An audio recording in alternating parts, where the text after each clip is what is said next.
It was just the most massive thing I've ever seen. To tell you the honest truth, I thought, well, we're the only ones left on this planet. Something's happened. We've missed something here. The fear that went in me when I seen it was just, like the feeling, I'd say it was fear, but I've never felt that feeling before in my entire life. It's a weird feeling, like you can't explain it when you don't know. You feel like you're being followed, but you don't know what it is. We had two to our right, another one in front of us, another one to the left, and another one just across the road, shaking the daylights out of the tree. All we get was a big red eye. I remember waking up and looking at the end of the bed, and there was a figure there, almost insect-like, and then I blacked out. Welcome to the show, everyone. My name is Cade Moyer, and you are listening to the Believe Paranormal and UFO podcast. If you have had an encounter and would like to share it, please get in touch with me. My email address is believepod@gmail.com. If you enjoy the podcast, be sure to leave us a rating or review wherever you listen, and head on over to our website, believepod.com, and consider becoming a member to get bonus episodes and video content. Alan, where did this all start for you, and can you kind of take us back to that day? Yeah, so this was like the summer of love, 2020. It was like right during the hot bit of the coronavirus outbreak, and I was lucky enough that work let me furlough. So I was home and didn't really have to be to work the next day or whatever. So I was up late playing video games, as one does. And it was probably around like 10:30 to 11, and I live in a travel trailer, so the TV is set up in the back, and the bedroom's towards the front. I run an Xbox One through Samsung soundbar into my TV, and that's kind of how the loop goes to like have data and picture on. And I turn on from YouTube. I go to video games, and the load screen is mostly white for the video game I'm doing, so I don't have any lights on. I can just see by the light of the TV, and I walk into the bathroom. Now, when I go into the bathroom to take a leak, the light from the TV is coming in through the door, and it's hitting the mirror behind me, and then the light off of that mirror is reflecting into the gloss varnish on the cabinets above the toilet, like where I'm standing looking. And like, you know how when you've got that gloss on cabinets and there's a light behind you, you'll get that white stripe kind of starburst pattern? Yeah, like those streaks type of thing? Yeah, exactly. And so like, it's not enough to see detail to any great extent, but you can see, there's light behind you. So I'm taking a leak, and that feeling you get when something's behind you and you can just feel it looking at you. I just like tilt my head up and I look, and that starburst pattern, there's a shadow of something else behind me blocking the light in one section just behind my left shoulder, like not even 2 feet from me. And it was just like my hair on my arms standing up right now just talking about this. It was absolutely terrifying, because it was just like this overwhelming sense of power, and this, whatever it was definitely a presence, like the potential for havoc was there. But I didn't sense any like malice or ill intent. But I tell you, it was terrifying. So I just I went Spock mode, and I just returned to business and finished taking a leak. And I was like, maybe it'll go away if I ignore it. And so I finished taking a leak, and I, get done. I still haven't turned around yet. and I look up and it's still there. And I just say out loud, "Who are you and what do you want?" And as soon as I addressed it, it was really strange because, like, some people say, like, when they encounter weird stuff like this, they'll hear something in their head or, like, whatever like that. But for me, it wasn't hearing something as impressions. Like, you know, when you can get the vibe when the room changes, you know, when something happens that's, like, emotionally charged. I got the feeling of, like, you know when a dog is curious and it just kind of cocks its head to the side and is trying to work something out? Like, that's the vibe I got from it, was curiosity. Like, oh, wait, you can see me? And in my head, I'm like, I don't know what this thing is. It's not replying to me. It doesn't seem malicious. But if I go out, I want to at least see it. So as soon as I had that thought and I started to turn around, the sound bar to my TV turned off and plunged me into just complete darkness. And I felt a breeze go by me towards the back of my trailer, towards the TV. And then it just felt like it was gone. It felt like kind of charged, like right before an electrical storm. And then my soundbar came back on and my TV came back on. And I freaked out.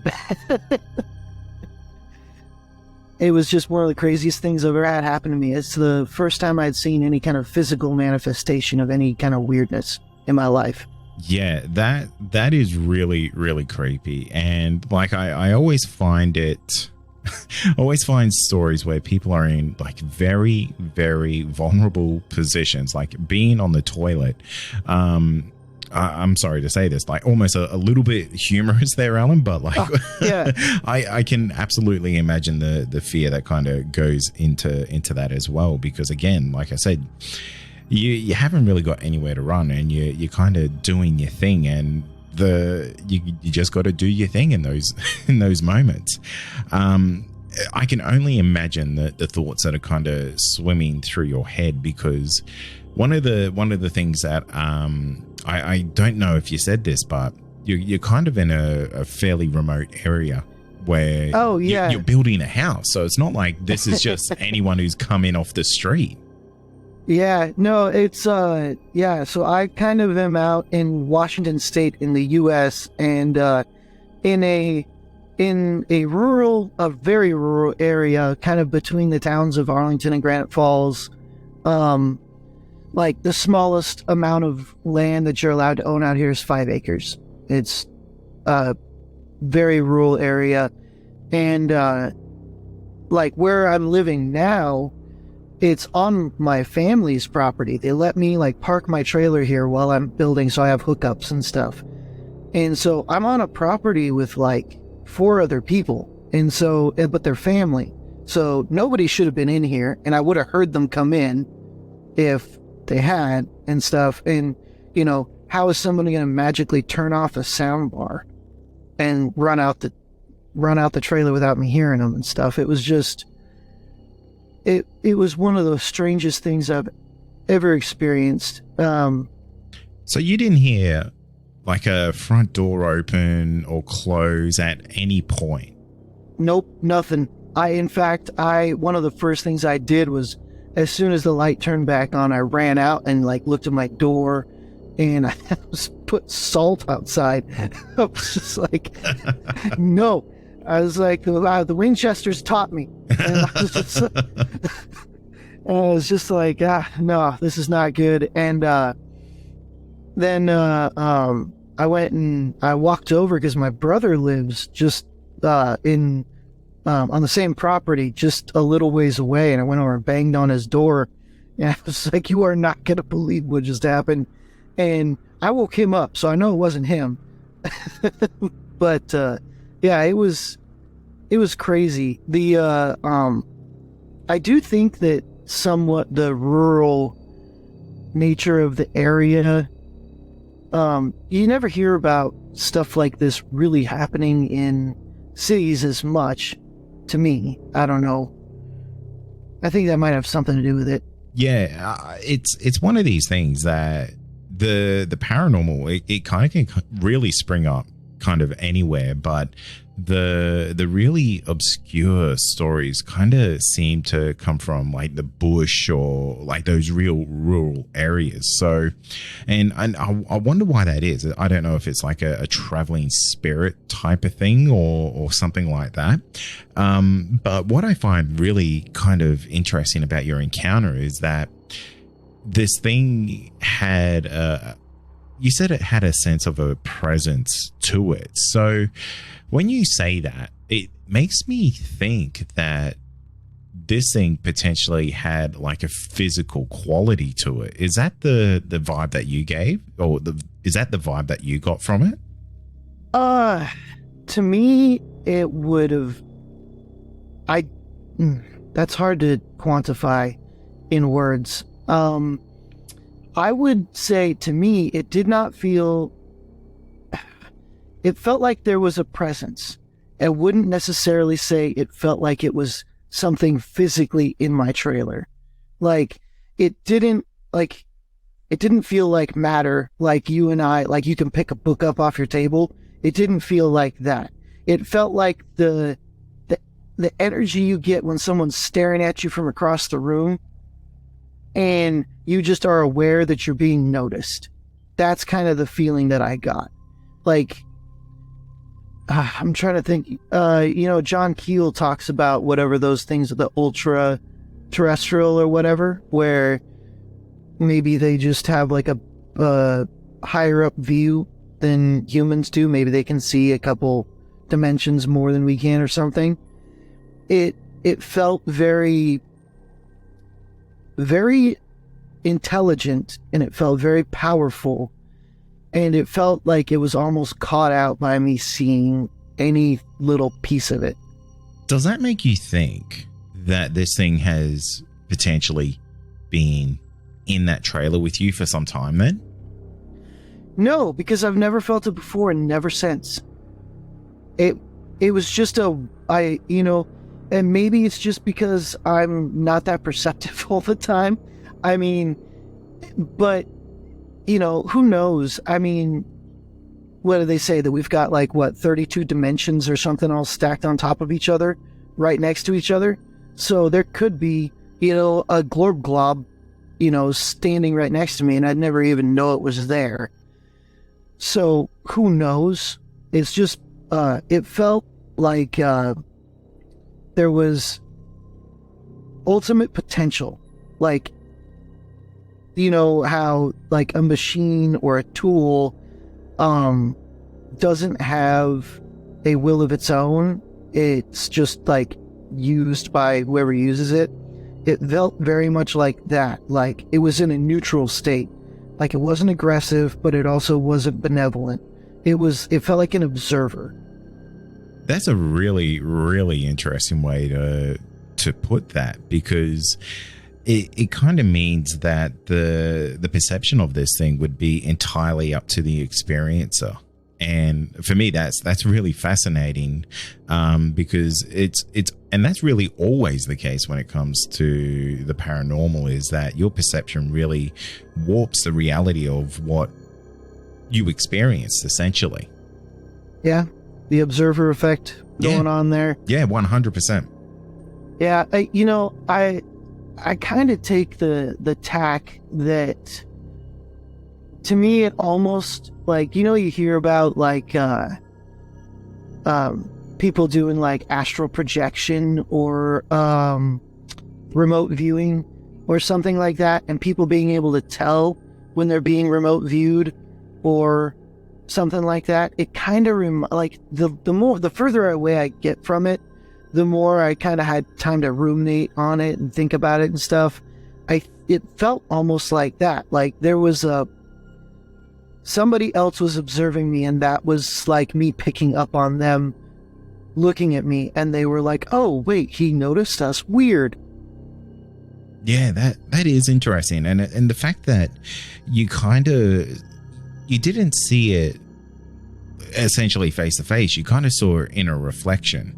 And I find that to be the most interesting part of this kind of whole encounter, because, you know, us humans, we're very much in tune with our living environments, and we know very, very quickly when something is out of place. So for you to notice that in a basically in a reflection of a light that you're accustomed to is incredible. And I wonder if that's how you caught this thing off guard, because maybe it was like he can't see me because his back's turned and there's no mirrors, there's nothing here that he's gonna see me off. But the reality is like you saw him off a reflection off another reflection. Oh my gosh, dude, you just gave me such chills. I had never thought about that before. That is a really good point. Holy cow. Yeah, that's almost like, you know how you'll hear the stories of like the Men in Black, and they'll be driving like a really old car, but it'll be brand spanking new. They always have like some weird little details off about whatever they're doing. That almost sounds like one of those things, like they just missed it. That is a really good observation. Holy crap. And that what makes me wonder, like, and I don't know, mate, like maybe I've opened up a bit of a rabbit hole for you here now, mate, but you might go forward and kind of realize these tie-in. I don't know, like some people might think that's like a bit of a glitch in their matrix. And I don't know if that was a glitch in your matrix.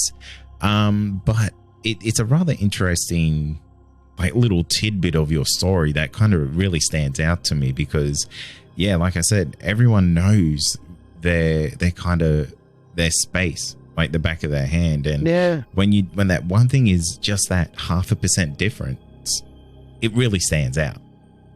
Yeah, no, that's a really good observation. And like I liked what you were talking about observation as well, because I think in perception, because you know, growing up out here, me and my cousin and my brother were tracking deer by the time we were 7 or 8 in the woods and stuff, and like just being out in it, and you kind of have to have your senses. I'm sure, you know, like being out in the bush in Australia, you got to be paying attention, otherwise something, you know, is going to happen. And so it's the same out here. Like I told you earlier about running into a mountain lion when I was like 12 out in the woods at night, which was terrifying. But that same feeling when I locked eyes with that big cat is kind of the same feeling I got when I observed that thing. It was an immediate, clear to me that this thing is way more powerful than I am, and if it wanted to, it could end me now, but it chose not to. And it was the same feeling I had when I saw that mountain lion and it decided not to eat me in the woods. I had no power over that situation. If that thing was going to eat me, it was going to eat me. So it was a similar feeling with that thing I saw in the trailer. You know, it won't matter what I do. If it wants me, it's going to do whatever it wants. But it chose not to, is the vibe that I got. Like, I don't know, it sounds weird when I say it out loud. No, I totally get it, because you're in this situation and, you know, you're effectively powerless. You're at the will of whatever this is. And to have that realization in the moment, that would have been such a powerful emotion to try and process while everything else is kind of going on. And now a quick word from our sponsor. Also, are you wanting more content? Why not become a Believe Plus member? You'll get access to exclusive podcasts and episodes that aren't available to the public. Not only that, you'll also get our regular feed without any ads. Head to believepod.com/plus to sign up today for just $5 a month. It definitely was. It was very much like if you've ever been in a car accident you've seen coming, or, you know, you've watched something like that happen, and it feels like time slows down. You get that like effect of everything feeling like it's going slower. Like that definitely kicked in. Like my adrenaline was pumping so hard as soon as I saw that. It just like, it was like I went through the whole range of emotions in like a second. I went from like terror, like absolute startle, to terror, to anger, to acceptance, to curiosity, all within like, you know, a second. Because I was like, well, there's nothing I can do, so I might as well see it coming. And so that's when I decided to turn around. What would you have done if something was there? And I know that's a really big what if question, but the fact that you were ready to face this, whatever it was, do you think you would have been prepared for whatever was there? I honestly don't know. I'd like to say yes, but until I'm actually in that situation, no one ever is going to be able to understand exactly how they'd react. But judging my past experiences of being in stressful situations, I probably would have been like flummoxed for a few seconds, and then I would have tried to figure out a way to communicate, unless it was hostile. Because, like, you know, the feeling that I got from this thing was it was ultimately powerful. Like, imagine like a gun sitting on a table. It has potential for havoc and to create absolute destructive harm, or it could be used to protect something. So, to me, as long as it wasn't aggressive and it wasn't trying to hurt me, then I can't judge something by how it makes me feel. I can only judge it by its actions. So I would have tried to communicate, but I probably would have been a blubbering mess on the floor too. If I especially see some like gray alien or some Sasquatch standing in my trailer or something, I'd be freaking out, obviously. So who knows, but I'd like to think that I'd be cool and calm and collected and John Keel over here with a pen and notepad, but I'd probably be screaming and crying. Yeah, to be honest, mate, I think the majority of people think they're going to be the coolest heads in these situations, and I've spoken to hundreds of people to know that it's usually quite the opposite. The brain can almost kind of just switch off, and it's almost very difficult to process and understand what's kind of going on, or just pure terror kind of just takes over, and it's like a fight or flight type of situation that most people kind of endure. And it's totally understandable because, you know, these events are effectively paradigm breaking events. A lot of people don't believe these things until it happens to them. Were you much of a believer of the paranormal and all that kind of stuff before you had this experience? Well, it's interesting because I had an interesting path to get where I'm at. I was raised by a very, very religious family, so anything that's like this was the devil. You know, you don't dabble in that. You know, you don't even watch movies that have to deal with spirits and horror movies and stuff. Like, that's the level of, this is all bad kind of a thing that I had growing up. But then as I got older, I've like always been interested in like alien sci-fi. Like, I'm a nerd. I'll wear it proudly. But I started listening to different podcasts around like, probably 2010 or so. And I stumbled upon like some of the OGs like Richard Serrett and, Art Bell, and then Mysterious Universe. And it's just kind of snowballed from there, where I was just listening to this stuff and I was like, oh, so other people have weird experiences too. Because I had strange stuff happen, but I had always just written it off.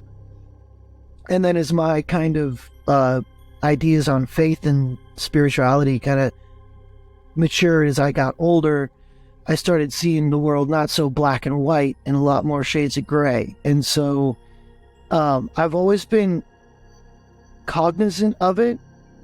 And it's more of like, I've listened to podcasts and stuff so I can know what not to do.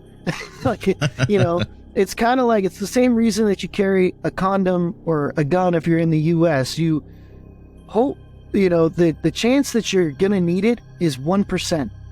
But when that 1% is needed, it's 100% of everything. So So, it's like one of those very niche things that, the potential and of a random person having to interact with something like that is very small. But since I had already seen a couple of weird things and experienced a couple of interesting little bits, I was like, I should probably learn a little bit about this so I can protect myself.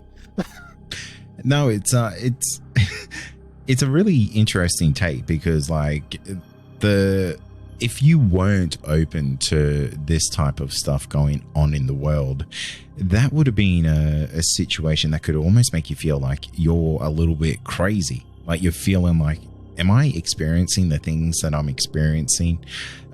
Because if you were so green to the paranormal, that would have been just a real head breaker situation. Oh, yeah. 100%. I could completely see how, like, somebody who's entirely secular their entire life, like, oh, there's nothing but what I can see. If I can't see it, feel it, or touch it, it doesn't exist. And then they have to deal with something like that.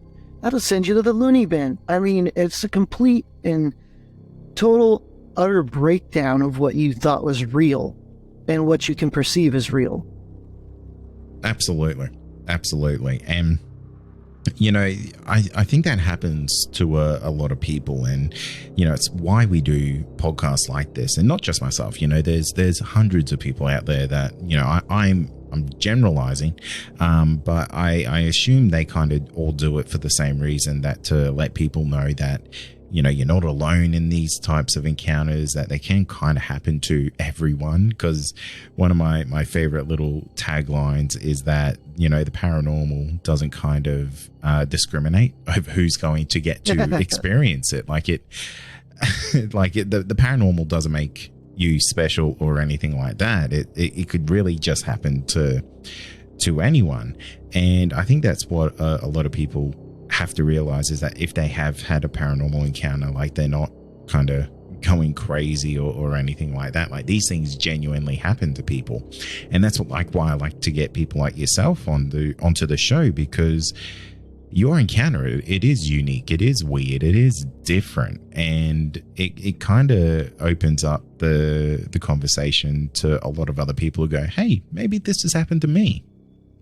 Yeah, it was a very interesting experience. It was, it was kind of interesting. Like, after that happened, I kind of went back and I looked, and I was trying to look at when these events happened in my life. And like, the first one happened when I was like, probably about, sorry. First one happened when I was probably about like 12 or so, and then the next one happened when I was like, probably about 16, and then the next one happened when I was like 18. They kind of were like, at every few years something weird has happened. And like, the one before I saw this entity in my trailer was like 2 or 3 years before it. It was after I had just gotten my property. I was down there with my brother. My parents had come down to check it out, and they took our dogs back up to the property. And it was just me and my brother sitting by the fire pit, drinking a couple beers. And he gets up to walk over towards the cliffside to go take a leak. And I'm sitting there at the fire stove, and I hear this like jingle sound. And it sounded almost like somebody's keys jingling in their pocket, or like a dog shaking its head with a collar on. And so I thought, oh, well, my brother must have had change in his pocket or something when he was going to the bathroom. Well, he walks back and he goes, "Did you hear that jingle?" Oh, no. And I realized that that when he asked me that question, it clicked. That sound came from behind me, which is where the woods were. So both of us got out, and like, I'm walking up, and first we're both like, thinking maybe it's a dog or something. So, we did what all brilliant people do. We started whistling into the woods at night. which was just like, now looking back on it, I'm just like, God, you were such an idiot. Like, and so, but like, we both thought, you know, maybe it was a dog. And then the Oz effect kicked in. And we couldn't hear the fire crackle. All of the frogs quit. There was no more crickets. There was no more bats flying around. It was just silent. And at that point, both of us just looked at each other. We just started throwing crap into my bed in my truck and started that thing up. We just got out of there. Because it was just like one of those things where it was like, the woods don't want us here anymore. I'm out. Yeah, and you know, those are the...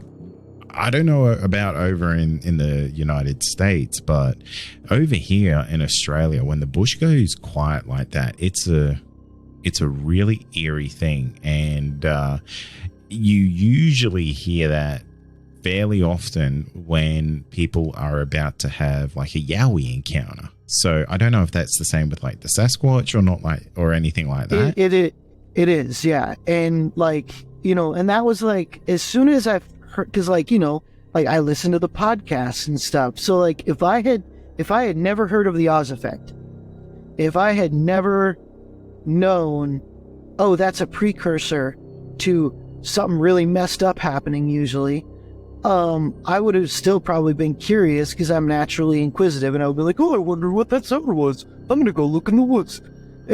You know, like, I'm going to walk into the woods in the middle of the night with one other person, and hopefully I don't get killed by something. Like, around here, you know, just even the physical explanation is when the woods go quiet, it's because there's a predator around. You know, all the other animals are scared. They don't want to get eaten. So, you know, to me, that almost feels like, you know, that's the ultimate predator, I guess, or whatever you want to call it. Everything's quiet. They're like, hopefully it doesn't notice us. And so both me and my brother were like, I'm out of here. So who knows what we would have seen or experienced if we had stuck around. Yeah, it's one of those things that I think ignorance is probably bliss in a situation like that, because like you said, it's got to be something big. It's got to be something dangerous. It's got to be something that's kind of in charge for everything to just go dead quiet. Yeah. And the weird thing too was like, it was almost like the sound was dampened.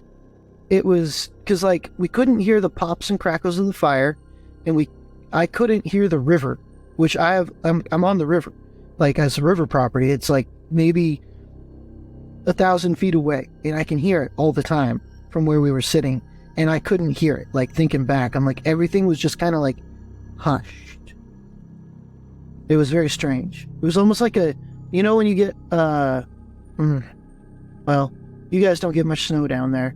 I was gonna say it's like when you get the new snow and you walk outside, everything's quiet, everything's kind of muted, and it's just like really, really quiet. It's a very unique sound, and it felt like that in the middle of like the summer, and it was just like hush. So I don't know, it was very strange. Do you ever see balls of light or anything like that on the property? Not on my property. So the one before that, I was walking back to my place, and I noticed that my neighbor and I grew up together, like we're childhood friends. And so I noticed that there was a car at his place I didn't recognize, and the lights were off. And so I was looking at that, and it's kind of like, you know, out in the country, you kind of look after your neighbors and, you know, watch the house and stuff. So I see that there's a rando car, the lights aren't on, and I'm like, all right. So I go and I put my dog in, and I grab my gun, and I just kind of back around the house and doing just kind of a little tactical check to make sure everything's okay. And thankfully it was. It was, my buddy had a bunch of friends over, and they were out stargazing. That's why everything was cool. So I was like, all right, sweet. And they were like, hey man, come over here and just like chill out for a minute. So I was laying there with them, and you know when you see a satellite going across the sky and it's just moving at a steady pace, and you can just watch it move in a straight line. I saw something like that, but it was in airspace. It wasn't small enough to be a satellite, and it was gold in color. Like, not yellow, but like a gold. And so I thought, first off, like, oh, wait, maybe I'm catching the gold foil reflection off a satellite. That's really cool. And so I look up and I point it out, and as soon as I point it out, it reverses direction and starts, like, it felt like it was descending, but, you know, it's so far away, you don't really have a good gauge of distance for something like that. But it felt like it was coming down, and I was like, does anybody else see that? Does anybody else see that? And everybody was just kind of like, oh, yeah.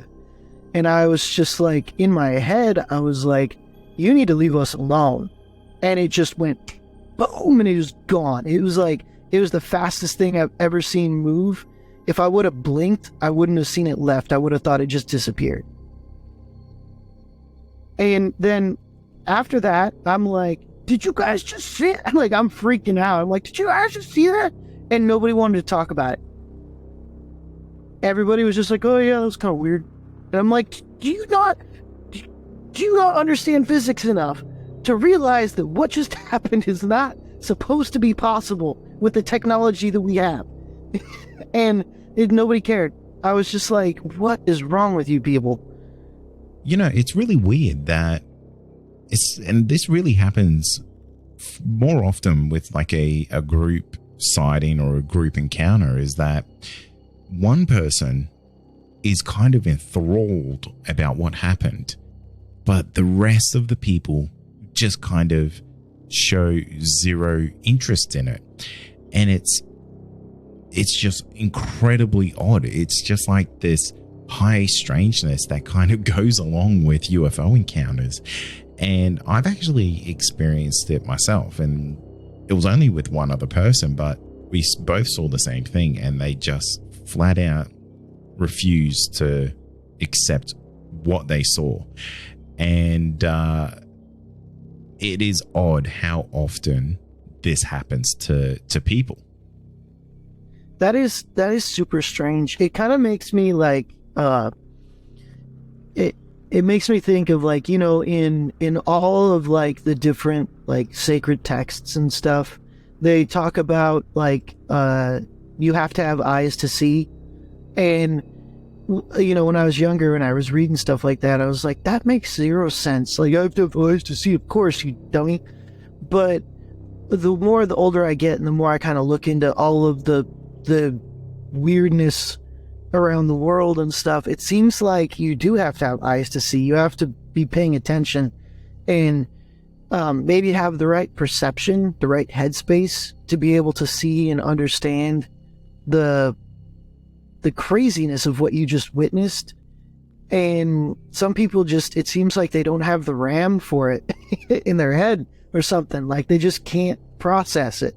Yeah, absolutely. That's a really good way to kind of put it, actually. They're just not programmed the same way. Yeah, and to me, some of it, I think, at least for me, has to do with the way I kind of came up. Like I was saying earlier, like, I had 17 acres to run around on since I was single-digit ages. And so I was out running around, like, tracking animals, having to, you know, deal with big, like, cows and horses and stuff. And, you know, I'm a small guy, too. Like, I'm 5'5". This is the tallest I've ever been. You know, you have to be very perceptive when you're that size. Otherwise, you're going to get stepped on, you're going to get squished, you're going to get thrown in a dumpster, you know, all of that stuff. And so you have to be perceptive and paying attention while you're, you know, just moving around in life. And I think that might have something to do with the perception aspect of it, but I don't know. Yeah, it's a funny thing, and like I said, the paranormal, it affects people differently, and people kind of have different viewpoints on it, and I think that's kind of what makes it all rather fascinating at the end of the day, because multiple people can have the same experiences and come out of it with a completely different view of what they both encountered. And for me, that's frustrating, but also kind of, I guess, the fun part of it, if you can say this is all fun, because I guess it really comes down to perspective again. But yeah, it is. It's just one of these things that is, I don't think we'll ever really know the answers to why these funny effects happen to different people or different groups. But I think it really adds a bit of spice to the paranormal. Not that it really needs it. Yeah, no, I agree with you. I was mentioning before we started recording too, that kind of speaks to it. What, to me, the way I look at a lot of this stuff is it's very fractal in nature. Like, it's different branches and twigs on a tree, and no one's really able to perceive like the trunk, like where all of this stuff comes from. But there's so many similarities between so many different encounters. It's almost like you're just perceiving the same thing in a different context, a different setting, a different mood you're in that day. And you're looking at the same thing, but you're having a completely different experience towards it, like maybe somebody standing right next to you, like you were saying. So, to me, all of this, like, everything from the ball of light in the sky to the weird sound in the woods to the thing standing behind me in my trailer, I feel like is part of the same phenomena. I just have no idea what that phenomena is.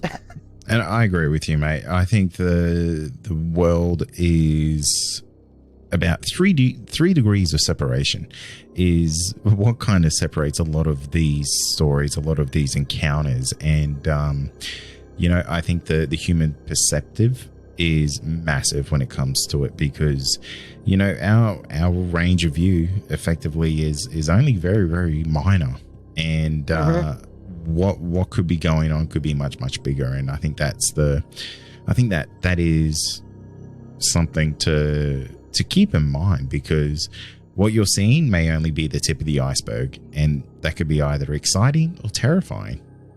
A little bit of both. I can't remember the doctor's name, but there was a guy who was a university professor in, I think it was Montana or North Dakota, but he was a guy who, he basically said peace out to the USSR and came over here, and defected. That's the word I was looking for. And he's a laser physicist over in the USSR, and he came over here and was like, I want to work over here.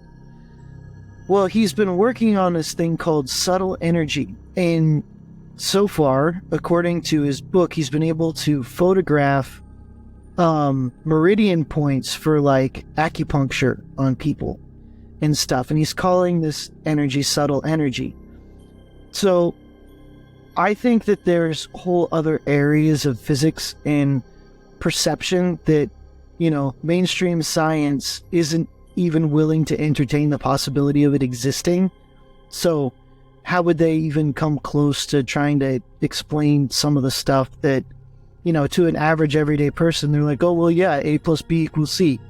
But, when you're so locked into a dogma that you believed in for hundreds of years, it's really hard to change people's minds. Yeah, definitely. And, the science community is a really, really tough one to crack. And it really has been for the existence of humankind and kind of research technology, and the fact that you just have to go all the way back to Galileo when he was identifying that Earth isn't the center of the universe. That was a paradigm breaking event that no one wanted to accept. No one could handle it. And you could look at it today, hundreds of years later, and it's just like, how could we have been so foolish? And I'm it will never happen in my lifetime, but it would be exciting to jump into a little time machine and see where we are as a human race and how our paranormal world has kind of evolved, and if there's any kind of revelations that we make from it just in a couple of 100 years. I couldn't agree more. I mean, you look back, even 50 years, in history, they were giving people lobotomies. They're like, you look back even at just the medical science from 50 to 100 years ago, and it's absolutely insane what people used to do. I mean, in Middle Ages, they were drinking mercury to try and cure syphilis, leeching people, all that kind of stuff. I have a feeling that even 50 years from now, we're going to look back on a lot of the things that people think are like the thing to do and be like, oh my God, how are we so barbaric? I agree, mate. I agree. But I tell you what, Alan, it's been absolutely fascinating chatting with you tonight. I feel like I could chat with you all night, to be honest. I feel like it's been awesome talking to you too, man. Mate, I think we could go down a whole bunch of rabbit holes. But mate, thank you so much for coming on and sharing your encounter. It's genuinely terrifying. I don't know how you kind of just continue to live in that place, knowing that this thing could just swoop in at any time. But I tell you what, my hat really goes off to you, and thank you so much for sharing your story, mate. Yeah, absolutely. I think that the reason that I'm so okay with it now that I've had time to think about it is that I didn't sense any malice. Like, it was curious. It wasn't trying to hurt me. It didn't want anything from me. It felt like it was just looking. So, if it had felt malevolent or something, yeah, I'd be freaking out. But, at least that's how I justify it in my own head. Thank you for listening to this episode of the Believe Paranormal and UFO podcast. If you have had an encounter and you would like to share it, please get in touch with me. My email address is believepod@gmail.com. Finally, don't forget to follow us on all our social media outlets and be sure to join our Discord server to talk to other listeners of the show. You'll find all these links in our show notes. Thank you.